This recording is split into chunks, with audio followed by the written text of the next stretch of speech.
Bonjour à tous, une nouvelle petite vidéo pour présenter le dernier chapitre d'électricité, le dernier chapitre de l'année, à savoir l'électricité au quotidien. Alors plus qu'un simple chapitre de physique, c'est aussi un chapitre qui va vous permettre de comprendre beaucoup de choses liées à l'électricité domestique, donc l'électricité à la maison.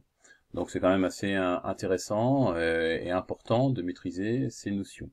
Voilà, donc je vous mettrai le document à recopier. Alors bien évidemment, voilà, vous l'avez en direct, hein, c'est le chapitre E2. Et ça commence par une petite présentation tout simplement d'un des éléments importants qui va vous servir dans votre électricité du quotidien. C'est le compteur électrique. Et ce compteur électrique, il est là pour faire en sorte que votre facture soit gérée au mieux, on va dire. Donc grand 1, mesure d'énergie électrique. Alors tout d'abord, je vous présente ce qu'est un compteur électrique. Vous pouvez faire le comparatif avec chez vous, hein. Il y a différents types de compteurs électriques. Ça, c'est sur les vieilles bâtisses. Hein. Des compteurs électriques des années 70 étaient électromécaniques et magnétiques, avec un disque qui tournait et des chiffres qui défilaient. Voilà. Il y avait pas mal de petits problèmes avec ce type de compteurs, puisqu'ils étaient facilement, on va dire, on pouvait facilement les bloquer et donc faire en sorte de tricher. Donc voilà. Ensuite est arrivé sur les maisons les plus récentes des compteurs, cette fois-ci numériques. Alors avec deux petits boutons qui vous permettent d'avoir accès à ce qu'on appelle les heures creuses et les heures pleines, et donc avoir un suivi de l'énergie électrique. Alors attention, parce que ici, l'énergie électrique, c'est une énergie électrique donc usuelle, donc l'unité qui va être utilisée par EDF ou Keolis ou d'autres fournisseurs d'énergie, c'est le kilowatt-heure. Rien à voir donc avec le joule. Bien évidemment, vous allez pouvoir passer du kilowatt-heure au joule. Mais ces organismes ne s'intéressent pas à l'unité légale de physique, donc qui est le joule. Donc le 10 du compteur ou le compteur tourne, plus vous avez d'appareils qui fonctionnent dans votre maison, plus le compteur voit les chiffres défiler. Voilà. Donc c'est assez simple à comprendre. Après, effectivement, vous avez ici l'utilisation d'un multiple, hein, le kilowatt-heure, c'est bien 1000 watts-heure. Alors on verra à quoi correspond le watt, c'est une unité de puissance électrique, mais vous voyez tout de suite que est associée à cette unité de puissance électrique une autre unité qui est le temps. Donc l'énergie va dépendre également du temps de fonctionnement de l'appareil, et vous avouerez que c'est somme toute assez logique. Voilà. Donc voilà pour cette petite présentation. Alors que devient l'énergie électrique? À chaque fois, les chaînes d'énergie, c'est toujours la même chose. Vous avez une forme d'énergie qui va être convertie en une autre forme d'énergie. Donc est-ce qu'elle disparaît, cette énergie? Alors l'énergie électrique consommée par un appareil, elle ne va pas disparaître, tout dépend de l'appareil. En général, elle est transformée en une autre forme d'énergie. Dans le cas d'une lampe, il y a de la chaleur qui est créée, mais il y a également de l'énergie lumineuse. Dans le cas d'un radiateur électrique, hein, c'est le cas des conducteurs ohmiques que nous avons étudiés l'an dernier, l'énergie électrique consommée est transformée en chaleur. Hein. Le conducteur ohmique est un convertisseur qui permet de transformer l'énergie électrique en énergie calorifique. Et c'est ce qu'on appelle, je vous rappelle, l'effet Joule. Et vous pouvez vous y reporter, on l'a vu l'an dernier, page 319. Donc voilà, donc à chaque fois, les appareils que vous avez, ce sont finalement des sortes de convertisseurs. Voilà. Donc plus le nombre d'appareils fonctionnant est important, plus l'énergie électrique consommée est importante. Voilà, ça c'est assez logique. Alors, pour revenir à cet effet Joule hein, et à l'aspect résistif, j'avais mis ce petit schéma qui était assez intéressant. En fait, quand les électrons ils arrivent dans un conducteur ohmique, le conducteur ohmique a des spécificités qui lui appartiennent. Et voilà, par exemple, dans ce cas de figure, les électrons ils arrivent, le conducteur ohmique c'est un fil qui est beaucoup plus fin, qui est peut-être moins conducteur ou plus conducteur, ça dépend, quoi qu'il en soit. L'accumulation des électrons dans le fil fait que le fil va s'échauffer, la température augmente, et cette température qui augmente fait en sorte que vous avez une manifestation soit lumineuse ou soit calorifique de cette accumulation des électrons. Une fois qu'ils ressortent, bien évidemment, les électrons sont plutôt satisfaits d'avoir parcouru ce conducteur ohmique et de le laisser de côté. Voilà, ça c'est l'effet Joule. Le simple fait que ces électrons arrivent dans un endroit différent élève la température. Voilà. En conclusion, le compteur électrique permet de mesurer la quantité d'énergie électrique consommée par une installation, et donc c'est quelque chose d'important. Et vous pouvez, je vous le répète, allez voir le vôtre d'un petit peu plus près. Je n'ai pas parlé des autres compteurs électriques nouvelle génération qu'on appelle les Linky. Bon, on en entend pas mal parler dans le paysage niortais. Certains l'ont fait installer, d'autres sont un petit peu récalcitrants. Ce sont des compteurs nouvelle génération. On est capable de les interroger grâce aux accès Internet, Wi-Fi, etc. On est capable d'interroger finalement ce compteur et de savoir précisément qu'est-ce que vous utilisez comme énergie électrique et avec quels appareils. C'est pour ça que ça gêne un petit peu certaines personnes. Voilà.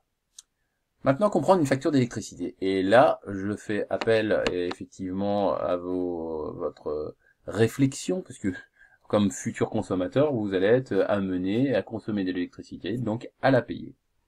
Alors, je vous en ai trouvé une sur Internet, il y a plein d'exemples, et je vais faire effectivement une petite explication, de manière à ce que vous puissiez réaliser au mieux l'activité 1, page 316, une activité qui porte sur une facture d'électricité. Alors, regardez, soyez attentifs. Voici une facture d'électricité, différentes indications y sont portées. À savoir déjà la période de cette facture d'électricité. Alors vous pouvez avoir 3 factures d'électricité par an, vous pouvez en avoir une tous les mois, tous les 2 mois, enfin ça se choisit. Et vous voyez tout de suite la période. Ici, c'est du 23 décembre au 19 février. Donc là, on est sur une période de 2 mois. Voilà, ça c'est la première chose intéressante à vérifier. Ensuite, et ça c'est très souvent occulté par les personnes, ici vous avez la puissance, alors là aussi c'est une unité qui est spécifique à EDF, la puissance du contrat d'abonnement. Là on est sur du 9 kVA. J'en parle ici, vous voyez, il existe différents paliers de puissance, du 3, 6, 9, 12, 15, 18, 24, 30 et 36 kVA. Et en fait tout dépend de la maison que vous avez. Si vous avez un tout petit appartement avec quelques prises, juste des éléments réfrigérateur, plaque électrique, le minimum du minimum, eh bien, votre abonnement, vous avez besoin de peu de puissance électrique, finalement. Et donc, votre abonnement va être le plus faible, 9 kVA. Et tout comme un abonnement téléphonique, eh bien, plus vous voulez une puissance importante, plus vous voulez un forfait copieux, et plus vous allez payer cher, bien évidemment. Donc, si vous voulez, par exemple, un forfait téléphonique en tout illimité, Internet illimité, les communications limitées, vous allez payer plus cher que si vous avez un forfait à 1 heure. Eh bien là, c'est pareil. Une petite maison, un petit appartement, hop, 3 kVA, ça suffit. Par contre, si vous appelez Brad Pitt et que vous avez une immense villa avec cours de tennis, piscine, sauna et compagnie, vous pouvez avoir plusieurs pièces, plusieurs appareils qui fonctionnent en même temps, et donc vous allez avoir besoin d'une puissance très importante, du 36 kVA. Mais dans ce cas-là, le contrat d'abonnement va être beaucoup plus cher, ce qui est somme toute logique. Et ça se décide au moment de votre installation dans une maison. La plupart des gens laissent l'abonnement comme il était précédemment, mais peut-être que c'est à votre perte. Donc faites bien attention à ceci. Donc du 9 kVA. Donc vous voyez, on est sur une petite maison, et ensuite, eh bien, on va scinder les heures creuses et les heures pleines. Là aussi, c'est défini, parce que vous pouvez définir les plages horaires creuses et heures pleines. En général, les heures creuses, effectivement, c'est la nuit ou en fin de soirée. Alors dans mon cas ici, c'est de 1h à 7h du matin, et de midi à 14h. Pourquoi? Parce que on considère que c'est à ces moments-là que l'électricité est moins utilisée. Voilà. Donc on vous fait une fleur, une ristourne sur le prix. Alors, le prix de quoi? D'un kilowattheure. Et là, vous l'avez, le prix du kilowattheure. Vous voyez qu'en heure creuse, dans mon cas de figure, alors là, attention, ça date de 2015. On est en 2020, ça en est passé des choses, c'est beaucoup plus cher maintenant. Donc en 2015, c'était du 0,0623 euros, donc un petit peu plus de 6 centimes d'euros. Alors que là, on était sur pour les heures pleines, du 10 centimes d'euros. Voilà. Donc vous voyez tout de suite l'écart de tarif entre les deux. Et on est bien en ce qu'on appelle en heure taxe, parce qu'il va falloir rajouter ensuite ce qu'on appelle la TVA, la taxe sur les valeurs ajoutées, qui est de 20%, et ça c'est la taxe imposée par l'État, et c'est-à-dire que le montant de la TVA est versé directement à l'État. Alors là, autre caractéristique, on est sur une facture estimée, c'est-à-dire que le fournisseur d'énergie ne s'est pas déplacé pour vérifier les index. Donc on se base sur ce qui a été fait les années précédentes. Et en règle générale, une fois par an, on réajuste. Si vous avez consommé plus, on vous fait payer le surplus. Si vous avez consommé moins, on vous fait un avoir pour la prochaine facture. Alors vous voyez, ici, l'index au début de la période, c'est-à-dire au 23 décembre, était de 16 626 kWh. On estime qu'au 19 février, il était à 19 001 kWh. Il reste à faire, donc, pour avoir l'énergie consommée, la soustraction entre cette valeur-là et cette valeur-là. Si vous la réalisez, vous trouvez 2375. Il faut donc vérifier que ce soit bien le cas. Là, pareil, 21 363 moins 20 276, on est à 1087. Voilà. Excusez-moi, j'ai été interrompu par de la publicité, donc merci de votre compréhension, je reprends. Effectivement, donc j'en étais là, vous avez la consommation précisément, donc à estimer, je répète, dans ce cas précis. Alors il vous reste plus qu'à prendre la consommation en heure creuse et le multiplier par le montant hors taxe de l'heure creuse, d'un kilowatt, et vous avez le montant hors taxe. Alors vous voyez, ici ça cube assez vite. Et il va falloir rajouter des 20% de ce montant total à la fin.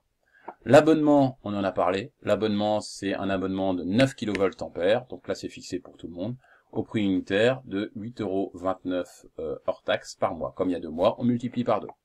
Et ensuite, on rajoute tout un tas de petites taxes. Et là, ça fait mal aussi. Donc on regarde la consommation. Consommation totale. Cette fois-ci, on ne désolidarise pas les deux, hein, on fait la somme. Voilà. On fait la somme, on retrouve 3462 kWh. Et on multiplie par le prix unitaire hors taxe pour chacune des taxes. Taxe sur la consommation finale d'électricité, contribution au service public d'électricité, contribution tarifaire d'acheminement d'électricité. Ça sert à faire un petit peu fonctionner l'entretien des lignes, la réparation des lignes quand il y a des tempêtes ou ce genre de choses, et puis bon bah voilà, ça fait vivre aussi sans doute la société. Voilà. Donc je vous interpelle aussi sur cette taxe-là, qui cette fois-ci a un montant de 3 € hors taxe. Et là, c'est une taxe spéciale, puisque comme c'est sur l'acheminement d'électricité sur des installations qui sont plus âgées, c'est une taxe à 5,5. Voilà, 100 € de taxe, 16 € d'abonnement, 258 € de consommation. Vous faites le total, et puis bah vous rajoutez les 20% de ce montant total, de 71,30 €, plus la petite taxe à 5,5, c'est un qui fait 1,08 €. Et vous rajoutez 72,38 € de TVA. Donc tout ça, ça va dans les caisses de l'État. Et ça, c'est pour la société de consommation. Voilà, la société qui permet de fournir l'énergie électrique. Voilà, j'espère que vous avez compris. C'est vraiment l'état d'esprit, il faut fonctionner par colonne. On va voir si vous avez compris à travers la petite activité. Voilà, je vous remercie. J'espère que vous avez bien compris. N'hésitez pas à me poser des questions pour ceux qui ne viendront pas au collège. Et je vous dis à bientôt.